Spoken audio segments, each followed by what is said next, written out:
আল্লাহ তাআলা হাসরের মাঠ কায়েম করে আল্লাহ এত গরম একটা আওয়াজ দিবেন, ওই আওয়াজে হাসরের ময়দানটা থরথর করে কেঁপে উঠে, মানুষ বেহুশ হয়ে যাবে। কঠিন হুঙ্কার দিবেন, এমন কঠিন।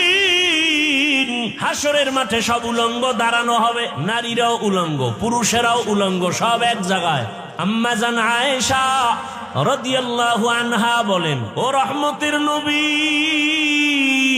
লজ্জা লাগবে না? কেউ কারো দিকে তাকালে তো লজ্জা পাবে। রহমতের নবী চোখের পানি ছেড়ে বলেন, ও আয়েশা, হাসরের মাঠ এমন কঠিন, এমন কঠিন হবে, কেউ কারো দিকে তাকানোর হুঁশ থাকবে না।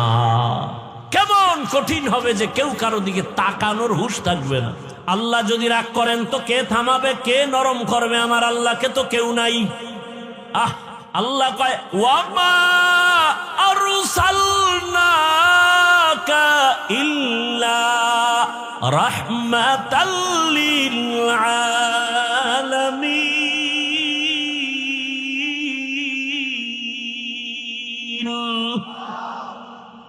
আমি তো একজন রহমতের মানুষ বানায় রাখছি, যে শুধু দুনিয়ার রহমত না, এমন এক ব্যক্তি যে আখিরাতের মাঠেও রহমত।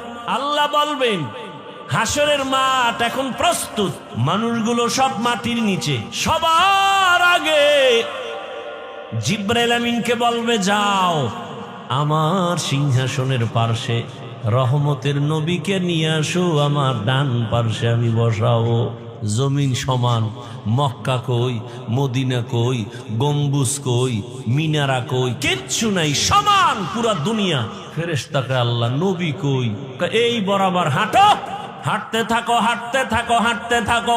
যেখানে আবার রহমতের নবী রওজা মোবারকে হাজির, ওই জায়গায় গিয়ে দেখবা একটা নূরের আলো মাটির উপরে দেখা যায়। আমার সালাম দিবা, রসুল দাঁড়ায় যাবেন, আমার কাছে নিয়ে আসবা। এবার আনবেন রহমতের নবীকে, আমার রবের পার্শ্বে সিংহাসনে বসাবেন।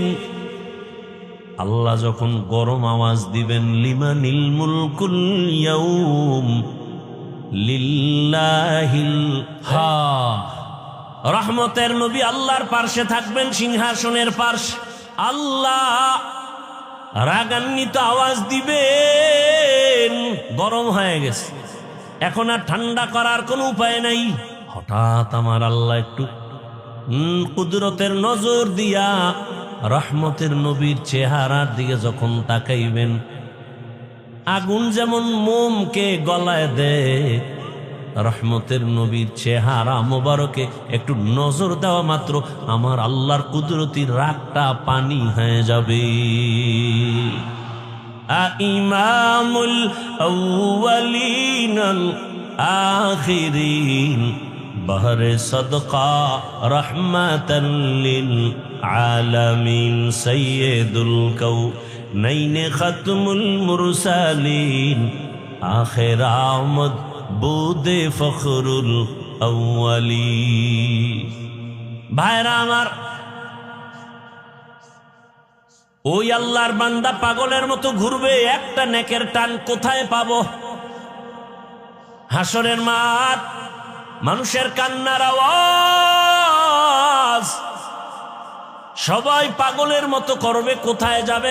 জাহান্নামের আগুনের গরম, সূর্যের গরম, ওদিকে জমিনটা সূর্যের গরমে পুড়িয়ে তামা হয়ে যাবে, না দাঁড়ানো যায়, উপরে গরম, নিচে গরম, চতুর্দিকে শুধু আওয়াজ, জাহান্নামের চিৎকারের আওয়াজ।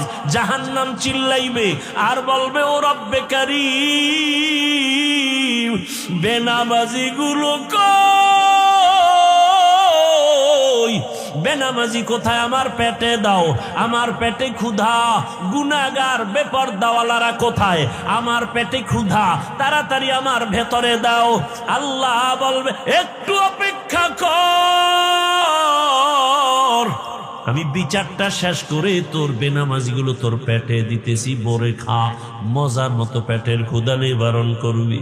ও আমার যুবক বাবারা, বৃদ্ধ বাবাজি, পর্দার আড়ালের মা বোনেরা, কয়দিন এই দুনিয়ার বাহাদুরি, চোখের সামনে লাশ আর লাশ, ঘুমের ভেতরে লাশ, পানির নিচে লাশ, গাড়ির নিচে লাশ, কয়দিন করোনায় লাশ, ডেঙ্গুর লাশ, এক এক করে কত বন্ধু চলে গেল রে বাবা।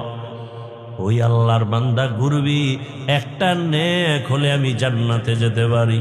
ঘুরতে ঘুরতে সন্তানের পাবে, বাবায় বলবে এই সন্তান একটা নেক আমারে দে, আমি জান্নাতে যেতে পারবো। সন্তান বলবে আমি বাবা ছাড়া দুনিয়াতে আসতে পারি নাই, তবে তুমি যে আমার বাবা বিশ্বাস করি না। যাও, বাবা চোখের পানি ছেড়ে কাঁদবেন, ঘুরবে কোথায় যাব? স্ত্রীর কাছে যাবে, একই জবাব। মা বাবার কাছে যাবে, একই জবাব। নিরুপায় হইয়া পাগলের মতো কাঁদবে আর ঘুরবে। হঠাৎ করে যখন মালিকের কাছে যাবে, হঠাৎ দেখে এক পার্শ্বে বুড়া কাঁদতেছে। ও ডাক দেবে, এই মেয়ে দিকে আস, তুমি কান্দো কেন? আমি কান্দি আমার জ্বালায়, তুমি কাঁদো কেন? কয় আমার একটা নেকের অভাব, আমার বহু নেক আছে, তবে একটা নেক হলেই পরিপূর্ণ হয়, জান্নাত পাই। তো কই গেছিলা? কয় ছেলে দেয় না, মেয়ে দেয় না, কেউ দিবে পরের কথা, পরিচয় দিতে চায় না, কেউ আমার আপন হয়ে একটা নেক দিল না। এইবার ওই বান্দা বলবে ভাই আমি এমন হতভাগা জাহান্নামের আসামি, আমার আমল নামায় সব গুনার গুনাহ, চোখের গুনাহ, হাতের গুনাহ, জবানের গুনাহ, অন্তরের গুনাহ, নামাজ না পড়ার গুনাহ, বেপরদায় চলার গুনাহ, গান শোনার গুনাহ, গীবতের গুনাহ, মিথ্যার গুনাহ। আমার আমল নামায় গুনাহ ছাড়া কিছুই নাই। তবে আমার আমল নামায় জীবনের একটা ভালো কাজের একটা নেক আমল আছে, কিন্তু একটা নেক দিয়ে তো জান্নাত পাবো না। আমার অনেক গুনাহ বেশি, নেক একটা, এক নেক দিয়া জান্নাত আমি পাবো না। তবে আজকে এই বিপদের সময় আমি চাই আমার ভাইটাকে নেকটা দিয়া সহযোগিতা করি। ও ভাই, তুমি আমার নেকটা নিয়ে নাও। বলে তুমি জাহান্নামে যাবে, তোমার একটা নেক দিয়ে আমারে, তোমার লাভ কি? কয় আমার লাভ তো কিছুই না, তবে একটা তৃপ্তি, আমার একটা ভাইয়ের উপকার করতে পেরেছি, এটাই আমার তৃপ্তি।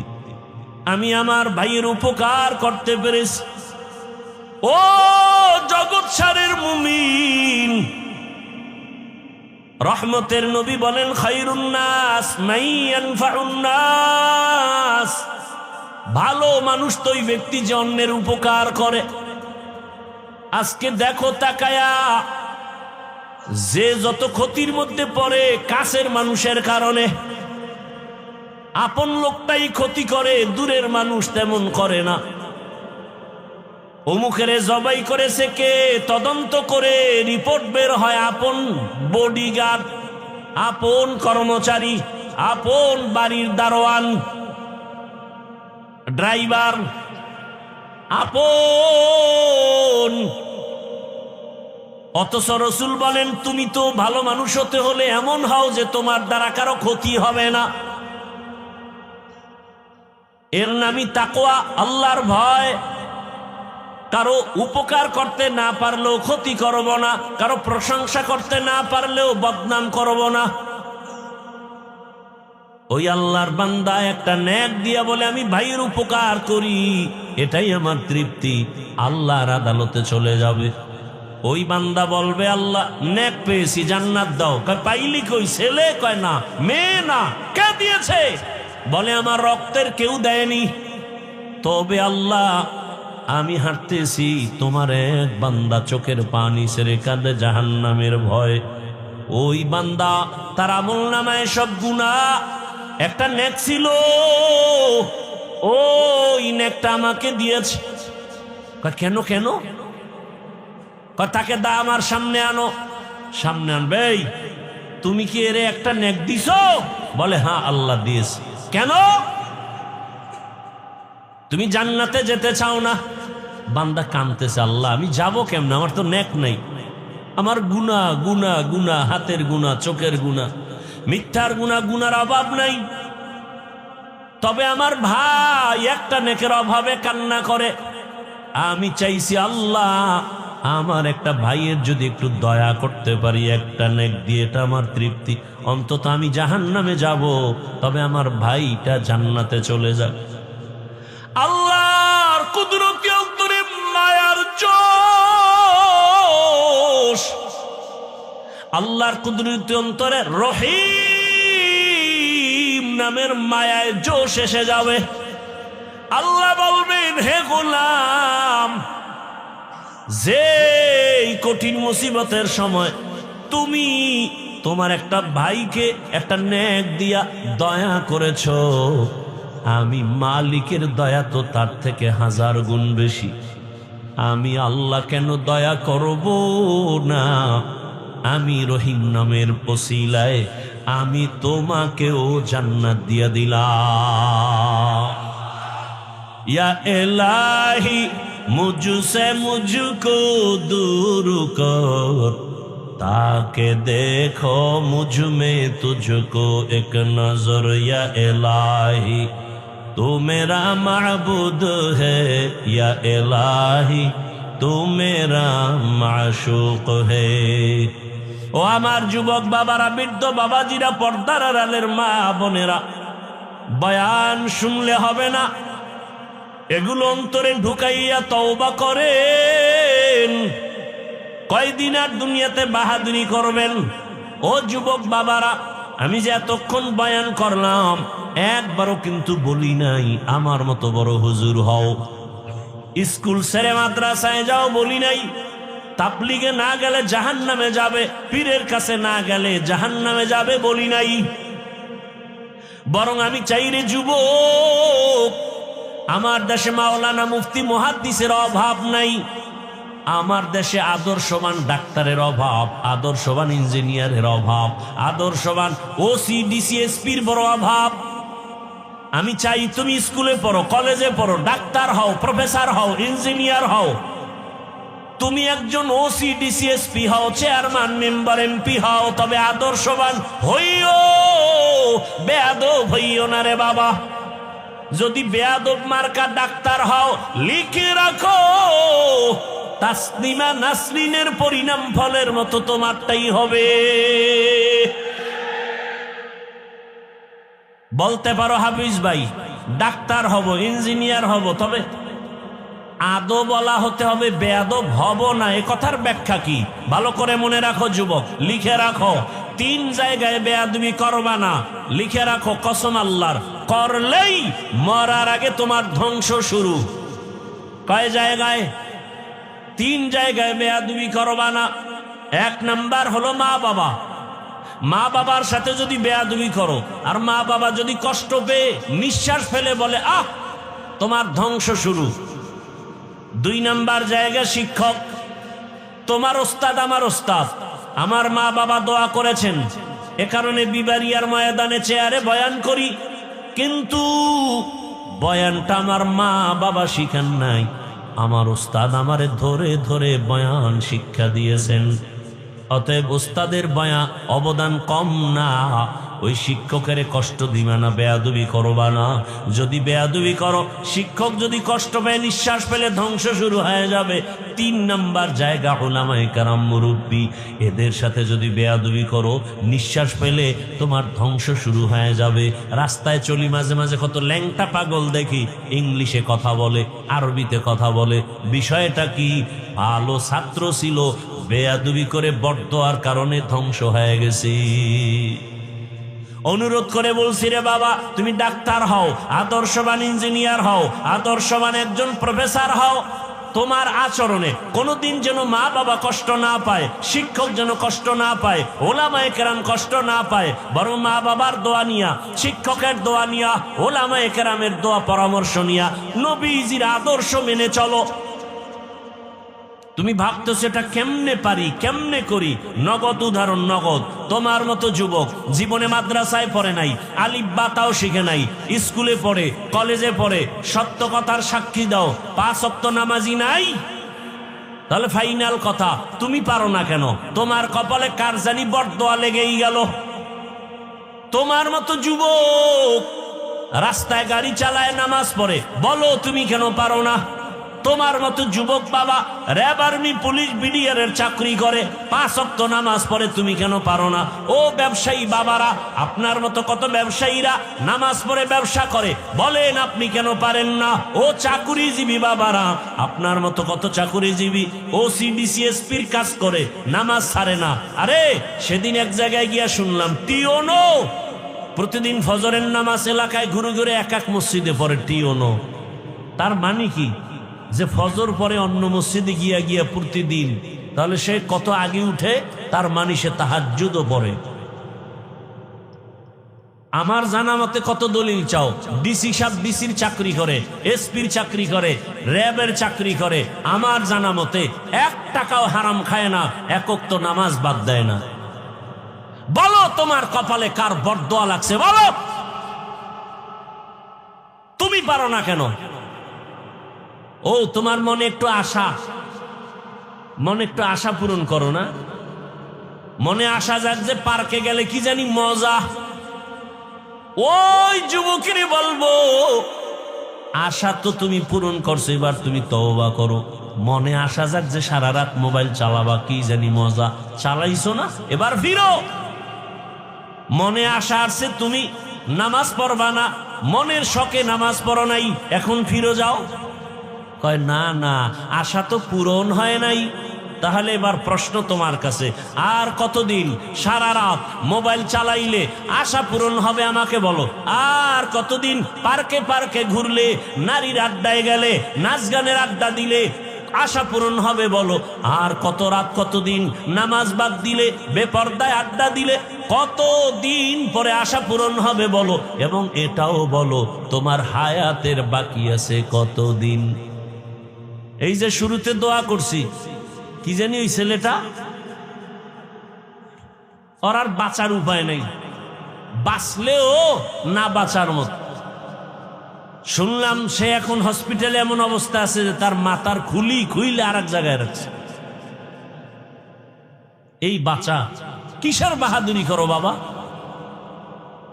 তোমার পাশের লোকটা স্বার্থে আঘাত লাগলেই এখন তো মানুষ মারতে দুশ্মন লাগে না, দলের লোকই যথেষ্ট। খালি বলবে ওরে মাইনাস করে দে, ওর কারণে আমার ভাগে কম পড়ে, ওরে মাইনাস কর। কি আমি বানায় বলতেছি কথাগুলো? বড় কঠিন হালাত। আপনি মনে করেন আপনার বন্ধু, কে বন্ধু? স্বার্থে আঘাত লাগলে টের পাবেন কে বন্ধু। সামনে আপনি টাকা দিবেন, এই দিবেন, সেই দিবেন, প্রশংসা কি, আপনার জন্য জীবন দিবে, পিছনে গিয়ে কত সমালোচনা করে। এটা যদি অটো রেকর্ডিং থাকতো গোটা দুনিয়া জোড়া, তখন টের পাইতেন কে কার বন্ধু আর কে দুশ্মন। আর মিয়া, আপনি একজন অন্য মানুষকে চিন্তা করেন, কোন দুনিয়াতে বসবাস করতেছেন যেখানে ছেলে মাকে হত্যা করে, মা ছেলেকে জবাই করে, স্বামী স্ত্রীকে হত্যা করে, স্ত্রী স্বামীকে হত্যা করে। সেই যুগে আপনি কার উপরে নির্ভর করে চলতেছেন? কাকে আপনি বন্ধু মনে করতেছেন? কেউ বন্ধু না। হ্যাঁ, সবার থেকে তুলনামূলক এই দুনিয়াতে আপনাদের চিরন্তন ভালো বন্ধু ওলামায়ে কেরাম। এরা জীবন দিবে, কারো ক্ষতি হতে দিবে না। আল্লাহ হেদায়াত দান করুন। আম্মা জানদেরে বলি, মা, এই অঞ্চলের মধ্যে আপনার মতো কি কোনো মা নাই? পর্দা করে, নামাজ পড়ে, স্বামীর মাল হেফাজত করে, মোবাইলে সময় নষ্ট করে না। রে আম্মা জান, আমি আজ বলে গেলাম, আপনাদের একটা সন্তান আল্লাহ দিয়েছেন, আপনি আদর্শমান একটা ডাক্তার বানায়া যান, জীবনটা ধন্য হবে আপনার। সন্তান ডাক্তারি করবে, রোগী দেখবে, নামাজ পড়বে, কোরআন পড়বে, মা বাবার জন্য দোয়া করবে। এমন একজন ডাক্তার রেখে যান। যুবকেরা, ডাক্তার জাকির নায়েকরে সারা দুনিয়ার বাসী চিনেনি, প্রশংসা করে, অথচ সে হোমিওপ্যাথিক ডাক্তার। কে জানে তার বাড়ি কই, ঘর কেমন, মা বাপ কেমন, অথচ তার এত সুনাম। এক সময় লেকচার দিত, মাযহাব মানার দরকার নাই, কিন্তু আল্লাহর কুদরত, পৃথিবীর আরাম চাঁদের আলোর হাতে ধরা খাইছে, হাতটা লাগাইছে তো ধৈরেই 10 মিনিট বয়ান দিয়ে দিছে। 10 মিনিট বয়ান দেওয়ার শোনা মাত্র, লেকচার শোনা মাত্র কয়, হজরত আমার বুশ ঠিক হয়ে গেছে। এবার ডাক্তার সাহেব 40 মিনিটের একটা লেকচার দিয়া কয়, মাযহাব না মানলে ইসলাম মানার কোনো রাস্তা খোলা নাই। ডাক্তার জাকির নায়েক সাহেব হঠাৎ করে ধরা খেয়ে যেই ব্যক্তির হাতের 10 মিনিটের লেকচার শুনে নিজের বুশ ঠিক হয়ে গেছে, সেই ব্যক্তি বর্তমান দুনিয়ার জগৎ শ্রেষ্ঠ একজন আলেম, জগৎ শ্রেষ্ঠ একজন মুফতি, একজন জাস্টিস, যার মাত্র 10 মিনিটের লেকচার শুনতে ইউরোপ, আমেরিকা, লন্ডন, কাতার, কুয়েত ওয়ালারা, জেনারেল লাইনের মানুষরা অপেক্ষায় থাকে। ওনার 10 মিনিটের লেকচার শুনবো, আমাদের শিলুইল দাও, মদিনা ভার্সিটি, পৃথিবীর সব জেনারেল লাইনের আলেম ওলামা মেয়া বাদ দেন, ওনার 10 মিনিটের লেকচার শুনতে পাগল গোটা দুনিয়া। জানুয়ারির 12 তারিখ বাংলাদেশে আসবে 1 সপ্তাহের সফরে, জীবনের শেষ সফর। আমার দেশের জেনারেল লাইনের ব্যাংকের লোকেরা, প্রশাসনিক লোকেরা বলছে আমাদের আধা ঘন্টা লেকচারের জন্য দিবেন। আল্লামা মুফতি তকি ওসমানী দামাত বারাকাতুহুম, গোটা দুনিয়ার ইংরেজি শিক্ষিতরা পাগল 10 মিনিটের লেকচার শোনার জন্য। ওনার লেখা উর্দু লেখা বই, আরবি লেখা বইয়ের বাংলা অনুবাদগুলো পড়েন না, দেখবেন কি পরিমাণ জ্ঞান ভেতরে ঢুকানো। জাকির নায়েক সাহেব তার 10 মিনিটের কথা শুনে বলে, মাযহাব না মানলে ইসলাম মানার রাস্তা খোলা নেই। ভাইরা আমার, ভালো মানুষ যারা হইছে, এই যুবক, তোর মতো সারা রাত মোবাইলে আকাম করলে জীবনে ডাক্তার জাকির নায়েক হতে পারত না। হাসো, নির্লজ্জের মতো হাসো। তোর মতো একটা যুবক গোটা দুনিয়া নেতৃত্ব দিবে, সেই মেধা তো আল্লাহ যুবকের দিয়েছে, নষ্ট করো কেন? আমি তো চাই তুমি এমন ডাক্তার হও, জাকির নায়েকের মতো সারা বিশ্ব তোমাকে চিনবে, এমন ইঞ্জিনিয়ার হও গোটা দুনিয়া তোমাকে চিনবে, মরে গেলে মানুষের হৃদয় অমর হয়ে থাকবে। আর সেই জীবন চাইলে 3 জায়গার দোয়া নাও। কয় জায়গার মনে আছে তো? মা বাবা, শিক্ষক, ওলামায়ে কেরাম। বেয়াদবি করিও না। ধরে নেন এরকম একটা মানুষের আয়োজন যদি বিবেরিয়ার কোনো টাকাওয়ালা বাহাদুর সাহেব করতে চান, যে আমি এতগুলো মানুষ এক জায়গায় জমা করব রাত্র 12টায়, তখন তার পেরেশানিটা কেমন? 1 নাম্বার, এই লোকগুলো আসতে আর যাইতে ফ্রি গাড়ি দিতে হবে।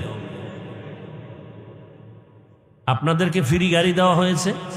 হয়নি। নাম্বার 2, এই মানুষগুলো আসার পরে বসার জন্য ভিআইপি চেয়ার দিতে হবে, চেয়ার। তাও কিন্তু এই বেহেশতি মানুষ আসবে না, অধিকাংশ গাঞ্জা করে সে হাজির। আপনাদেরকে ভিআইপি বিছানা দিছে তো, চেয়ার কি দিছে? এর থেকে পৃথিবীতে 3rd ক্লাসের আর কোনো বিছানা হতে পারে? অথচ কোনো কষ্ট আছে? সব আলেম, সাদা দাড়িওয়ালা মুরব্বীরা চুপচাপ বসে আছে। কে ধনী, কে গরিব, কে আলেম, কে মূর্খ, সব একাকার। আল্লাহ মানুষকে বিবেক দিছেন, বিবেকটাকে কাজে লাগান। পশুকে আল্লাহ বিবেক দেন নাই।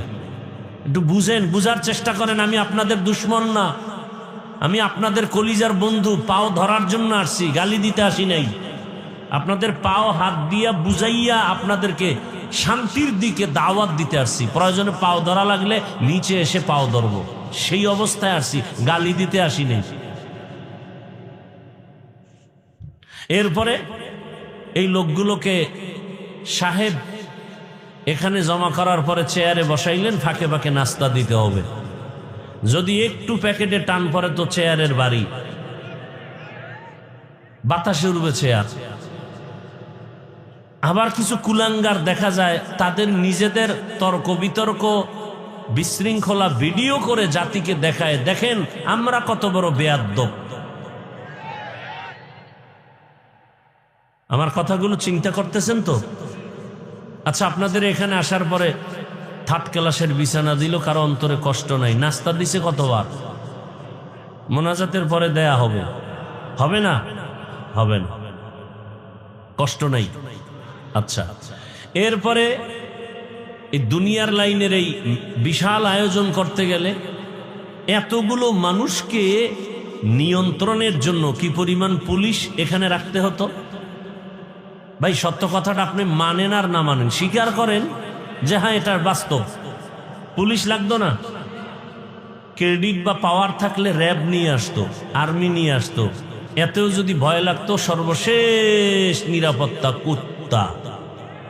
কারণ মানুষের উপরে বিশ্বাস নেই, বডিগার্ড বডির উপরে গুলি মারে। কুকুর মানুষের সাথে বেঈমানি করে না, আজও পর্যন্ত শুনি নেই। মানুষ বেঈমানি করে, কুকুর করে না। আপনাদেরকে নাস্তা দেয়া হলো না। আচ্ছা বলেন তো, এখানে নিয়ন্ত্রণের জন্য কত টিম পুলিশ আছে? প্রশাসনের কেউ আছে? বুঝলে আর বেশি লাগে কিছু? এতগুলো মানুষ চুপচাপ, এত রাত, কষ্ট, ঠান্ডা। চিন্তা করেন, সেই মাগরিবের আগে আসছে, পেটে ক্ষুধা কি পরিমাণ। বাদাম খাইলি কি ওই ক্ষুধা নিবর নয়? অন্তত বাঙালির পেট থামে না বাদামে আর চানাচুরি। কথা ঠিক না? এরপরও কিন্তু খানার পেরেশানি ভিতরে নাই। এতগুলো মানুষ চুপ করে বসে আছে, কোনো আওয়াজ নাই। এই মুহূর্তে টেলিফোন আসলেও কেটে দিবে। কথা ঠিক? পুলিশের ভয় নাই, র্যাবের ভয় নাই, আর্মির ভয় নাই, চুপ করে সব বয়ান শুনতেছে। এটা কিভাবে সম্ভব? নগদ চোখে দেখায় দিলাম, এটা ইসলাম মানলে সম্ভব। এর নাম ইসলাম, এর নাম ইসলাম। ইসলাম মানেই শান্তি। এই শান্তি ইসলাম ছাড়া কেউ দিতে পারবে না, সম্ভব না, কোনোভাবেই সম্ভব না। আল্লাহ বুঝার তৌফিক দান করেন।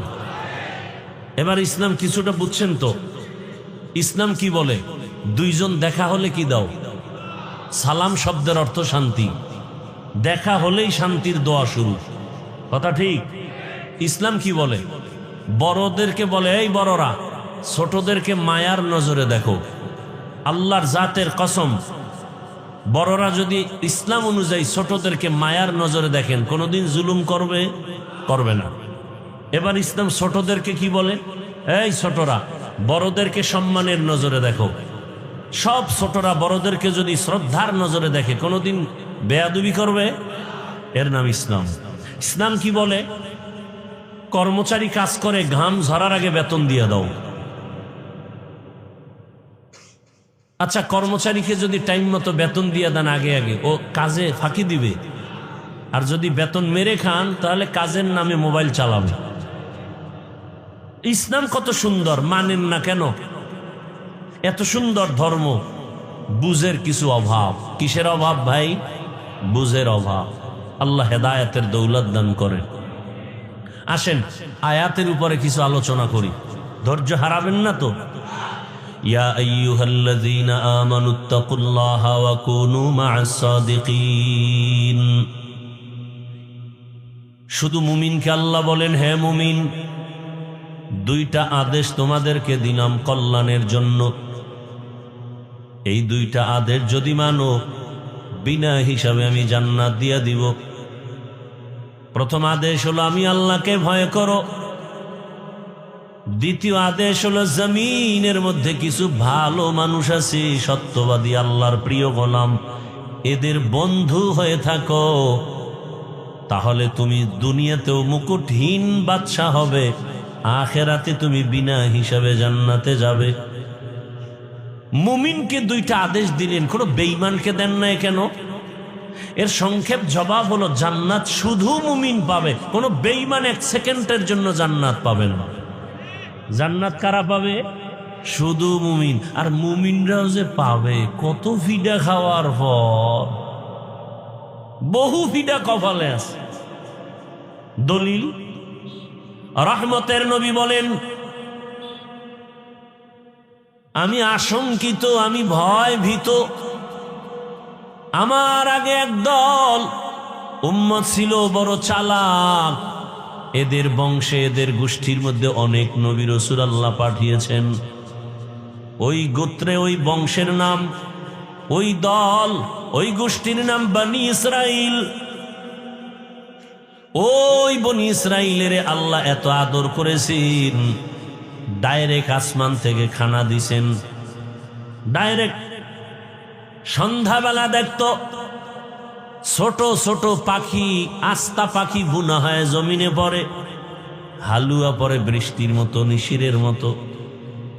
জামানার নবী মূসাকে আল্লাহ বলছেন বনি ইসরাইল চালাকি করে যেন কালকের জন্য খানা রেখে না দেয়।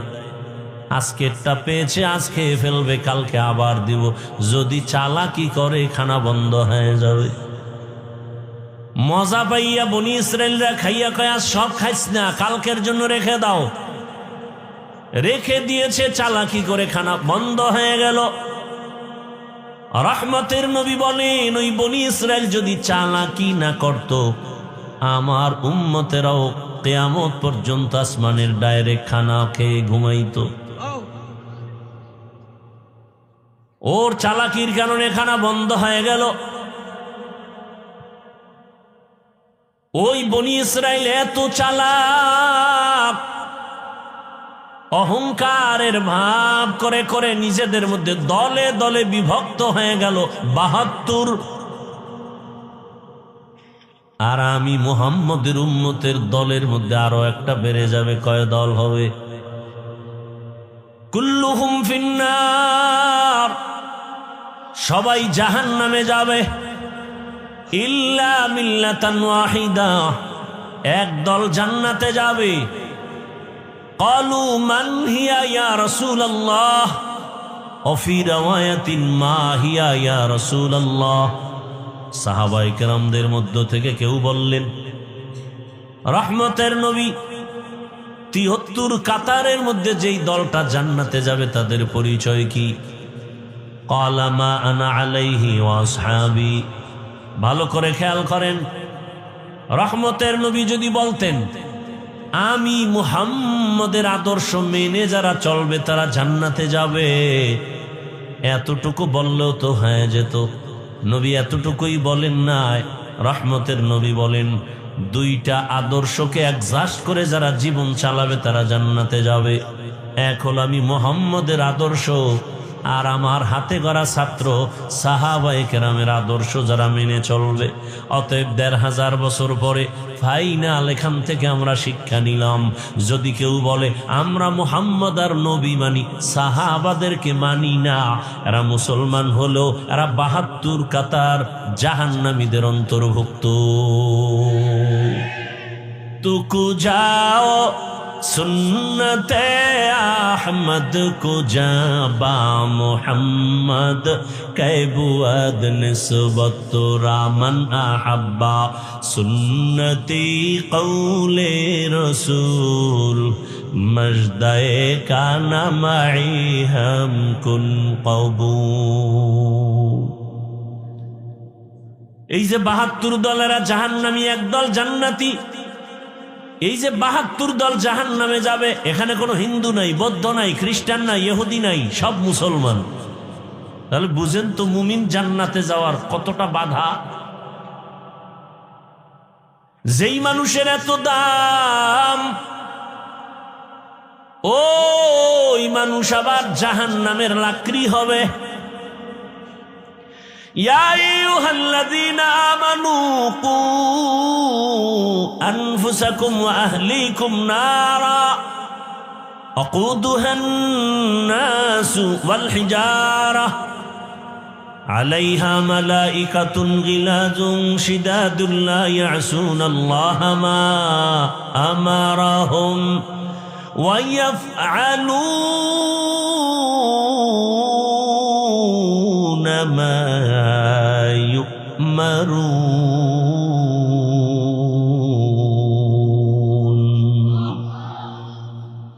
আল্লাহ বলেন, হে মুমিন জাহান্নাম থেকে নিজেকে বাঁচাও, এরপরের দায়িত্ব আহালকে বাঁচাও।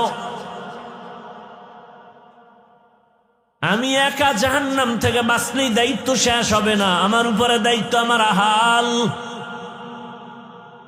আমি বাবা, আমার আহাল সন্তান, আমি স্বামী, আমার আহাল স্ত্রী, আমি শিক্ষক, আমার আহাল ছাত্র, আমি চেয়ারম্যান, আমার আহাল ইউনিয়নের মানুষ, আমি মেম্বার, আমার আহাল ওয়ার্ডের মানুষ, আমি এমপি, আমার আহাল আমার আসনের মানুষ, আমি সরকার প্রধান, আমার আহাল গোটা দেশবাসী, আমি একজন আলেম, গোটা উম্মত আমার আহাল, আমি মসজিদের ইমাম ও খতিব, মুসল্লি আমার আহাল, আমি বক্তা, শ্রোতা আমার আহাল। ও বক্তা, জাহান্নাম থেকে তুমি আগে বাঁচো, তারপরে তোমার আহাল শ্রোতাকে বাঁচাও। বাবা, জাহান্নাম থেকে আগে বাঁচাও, এরপরে তোমার আহাল সন্তানকেও বাঁচাও। স্বামী, জাহান্নাম থেকে নিজেকে আগে বাঁচাও, এরপরে তোমার আহাল স্ত্রীকেও বাঁচাও। ইমাম সাহেব, জাহান্নাম থেকে নিজেকে আগে বাঁচাবেন, এরপরে মুসল্লিদেরকে বাঁচাবেন।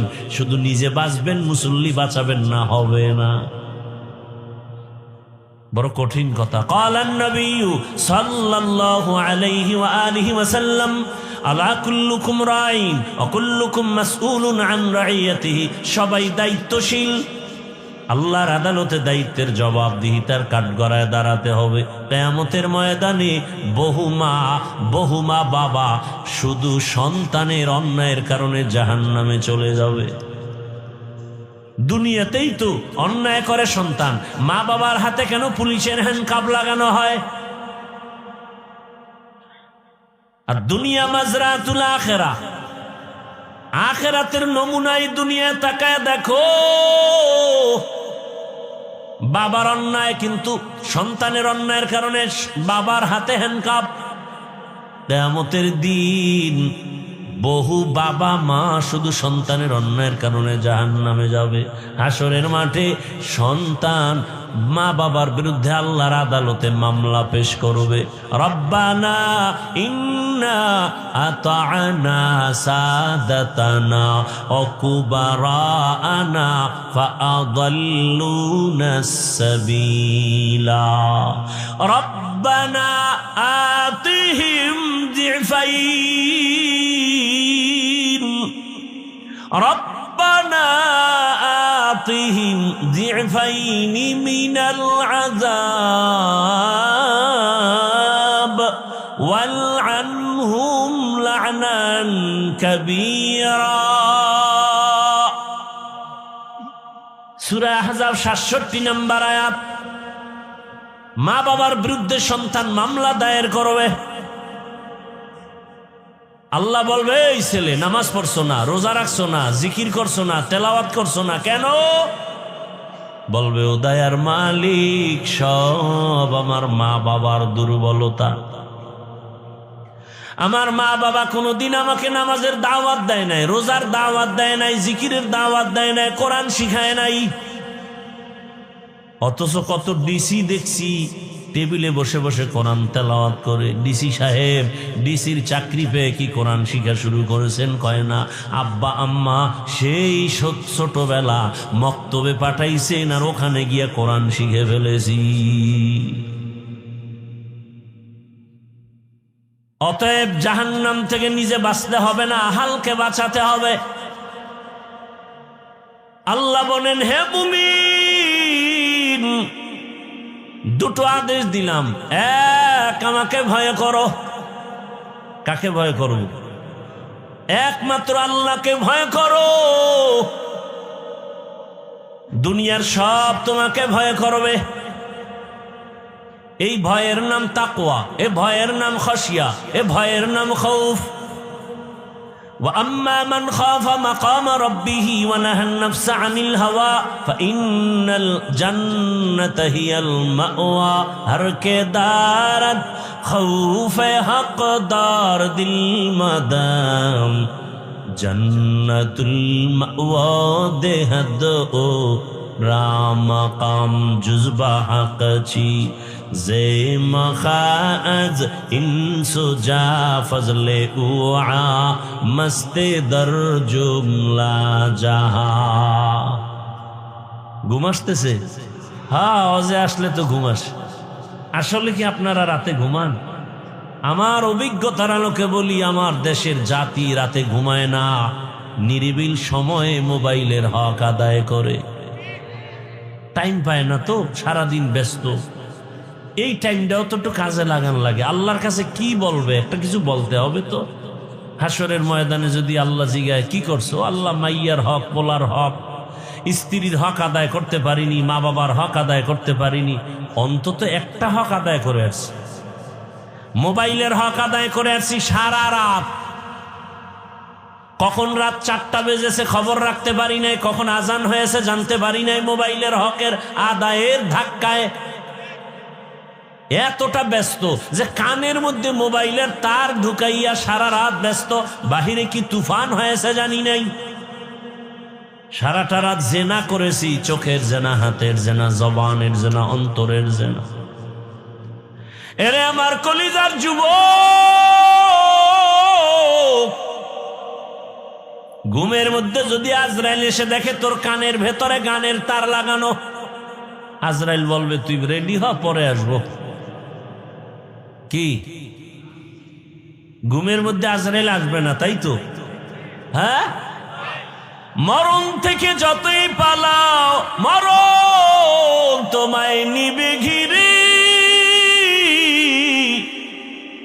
যদিও সুদূর আকাশ পানে লুকাও সেথায় লাগিয়ে সিঁড়ি, নদী পথে নৌকা চালাও ও মাঝি ভাই, বেলা ডোবার আগে আমি উপার উঠতে চাই, ডুবে গেলে বেলা রে আর উঠে না, ভেঙ্গে গেলে মেলা রে আর জমে না। ওগো নবীর উম্মতেরা হয়ে আজি দিশাহারা, কোরআন হাদিসের চলো যখন যাহা চায় মনে, নবী বিনে কে তারাবে প্রসিরাত মিজানে, নবী বিনে কে তারাবে প্রসিরাত মিজানে, উম্মতের কান্ডারি নবী কাঁদছেন উম্মতের লাগি, এখনো কাঁদেন নবীজি শুয়ে মদিনার পানে, নবী বিনে কে তারাবে প্রসিরাত মিজানে, নবী বিনে কে তারাবে প্রসিরাত মিজানে। খারাপ লাগতেছে? জীবনে তো কত রাত ঘুম নষ্ট করলা শুধু গুনাহ করে, গুনাহ, গল্প, আড্ডা, কথা ঠিক নেই? আজ রাতের একটু সময় যদি ব্যয় করো নেক আমলের মাধ্যমে, হাসরের ময়দানে ভিডিও দেখবা জগৎ সারের মাঠে তুমি রাত্র 1টায় বসে আছো, আমার মালিক রহিম নামের সাইনবোর্ড লাগায়া খুঁজবি, আমার বান্দাকে জাহান্নামে দিব না, কারণ জাহান্নামের আগুন সহ্য করতে পারবে না। কিন্তু একটা সূত্র বের করে দাও, কোন সূত্র দিয়ে আমার বান্দাকে জান্নাতের ভেতরে নিতে পারি। রহমতের নবীর হাদিসে পাকে একটা ঘটনা আছে, বলবো। রহমতের নবী বলেন, ভাই ইকো বন্ধ করো। রহমতের নবী বলেন, রিভাবটা একটু বাড়াও। একজন আল্লাহর বান্দার আমলনামা ওজন দেয়া হবে, ওজন দেওয়া হওয়ার পর দেখবে আমলনামার ভেতরে নেক আছে, অনেক নেক, অনেক নেক, কিন্তু এক নেকের টান, একটা নেক হলে জান্নাতে যেতে পারবে, কিন্তু ওই একটা নেক নাই। ওই একটা নেক কোথায় পাবে? আল্লাহ বলে, একটা নেক দেও, না হয় জান্নাতের ফয়সালা হবে না। আল্লাহর বান্দা পেরেশান হয়ে যাবে। দয়াময় রব্বুল আলামিন বলবেন, খুঁজো হাসরের মাঠে, দেখো একটা নেক কে তোমাকে দেয়। তোমার ছেলে, তোমার মেয়ে, তোমার স্ত্রী, তোমার মা বাবা, দেখো কার কাছে গেলে একটা নেক পাইবা। আল্লাহর বান্দা কাঁদবে আর হাসরের মাঠে দৌড়াবে। হাসরের মাঠ এই জমিন হবে হাসরের ময়দান, সিরিয়ার জমিন হবে আল্লাহর বিচারালয়, এই স্টেজ হবে সিরিয়ায়। প্রথম কিবলা বাইতুল মাকদিস, ওখানে হবে আল্লাহর বিচারালয়, আদালত। আল্লাহ হাসরের ময়দানে স্টেজ কায়েম করবেন আর সিংহাসনে আল্লাহ বসবেন। বসার পরে আল্লাহ একটা কঠিন গরম আওয়াজ দিবেন, গরম আওয়াজ। সরকার প্রধান যখন ক্ষমতার চেয়ারে বসেন, জাতির উদ্দেশ্যে একটা ভাষণ দেয়নি, চেয়ারে বসিয়ে এই ভাষণ দেয়, ও দেশের জনগণ, আপনাদের ভোটের অধিকার নিয়ে আমি চেয়ারে বসছি, তবে শুনেন, দেশটাকে সুশৃঙ্খল ভাবে পরিচালনার জন্য আমাকে ইনসাফের সাথে চালাতে হবে। সেই ক্ষেত্রে কিছু আইন আছে, আইন আপনারা মান্য করে চলতে হবে। কে আমাকে ভোট দিছেন আর দেন নাই, সবার জন্য আইন সমান। আইন লঙ্ঘন করবেন, কাউকে ছাড় দেয়া হবে না, জেলখানা রেডি, জরিমানা রেডি। আর পেছনের গুনাহ থেকে তওবা করো। মনে মনে আল্লাহকে বলো, আল্লাহ জীবনে তো গুনাহ কম করি নাই, নফসের ধোকায় পড়ে তওবা করি। আমি ডাক্তারি পড়ি, ইঞ্জিনিয়ারিং পড়ি, আমি জেনারেল লাইনে পড়ি। ঢাকা কলেজে গিয়া দেখো না কত যুবক কলেজে পড়ে, বড় পাগড়ি মাথায়, বড় দাড়ি, বড় জামা পরে যায় কলেজে, ঢাকা কলেজে। আরে মাওলায় কবুল করলেই তো সম্ভব, চেষ্টা করো। দুনিয়াতে জীবনের মাথা উঁচু করে দাঁড়াও। তোমার মেধা, তোমার প্রতিভাকে নষ্ট করো কেন? এক মোবাইল ধ্বংস করেছে সব। ওখান থেকে নিজেকে ফিরাও, বকাটে সন্তানদের আড্ডা থেকে নিজেকে বাঁচাও। জীবন শেষ হয়ে যাবে, যৌবন নাই, লেখাপড়া নাই, কিচ্ছু নাই। তওবা করো, আল্লাহ তুমি আমারে মাফ করে দাও, আর নামাজ ছাড়বো না, দাড়ি কাটবো না, বেপরদায় চলবো না। মা বাবার দোয়া, শিক্ষকের দোয়া, ওলামায়ে কেরামের দোয়া নিয়া নবীর আদর্শ মেনে চলবো। ও মা ও বোনেরা, এখনো তওবা করেন, আল্লাহকে মনে মনে বলেন, আর বেপরদায় চলবেন না, নামাজ ছাড়বেন না, মোবাইলে সময় নষ্ট করবেন না, স্বামীর মাল খেয়ানত করবেন না। আল্লাহর কাছে খাঁটি অন্তরে তওবা যদি করতে পারেন, আল্লাহ জীবনের গুনাহ মাফ করে দিবেন। হাসরের ময়দানের ভয় আর ওলামায়ে কেরামের পরামর্শ নিয়ে নিজের আত্মাটারে পবিত্র করবেন, তাকওয়ার মানদণ্ডে চলবেন, গুনাহ ছাড়বেন। আল্লাহ পাক রব্বুল আলামিন তওবার দরজা খুলে রাখছেন। যদি বান্দা খাঁটি অন্তরে তওবা করতে পারে, আল্লাহ জীবনের গুনাহ মাফ করে দিবেন। ও দয়ার মালিক, মনে মনে ডাকো, আমার আল্লাহর মতো দয়াময় কেউ নাই। হে আল্লাহ, এই ময়দানে কুদরতের নজর দিয়া দেন, এই ময়দানের প্রত্যেকের হেদায়েতের মালা গলায় পরায়া দেন। আমিন। আলহামদুলিল্লাহি রাব্বিল আলামিন, ওয়াসসালাতু ওয়াসসালামু আলা সাইয়্যিদিল আমবিয়া ওয়াল মুরসালিন ওয়া আলা আলিহি ওয়া আসহাবিহি আজমাইন। ইয়া আরহামার রাহিমিন, ইয়া আরহামার রাহিমিন, ইয়া আরহামার রাহিমিন। রব্বিরহামহুমা কামা রাব্বায়ানি সগীরা।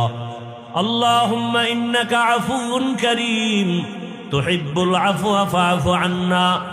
আল্লাহুম্মা ইন্না নাসআলুকা রিযাকা ওয়াল জান্নাহ ওয়া নাউযু বিকা মিন সাখাতিকা ওয়ান নার। আল্লাহুম্মা ইন্না নাউযু বিকা মিনাল বারাসি ওয়াল জুনুনি ওয়াল জুযামি ওয়া সাইয়্যিল আসকাম। রব্বুল আলামিন, গুনার বোঝা নিয়ে আপনার দরওয়াজায় আমরা হাজির।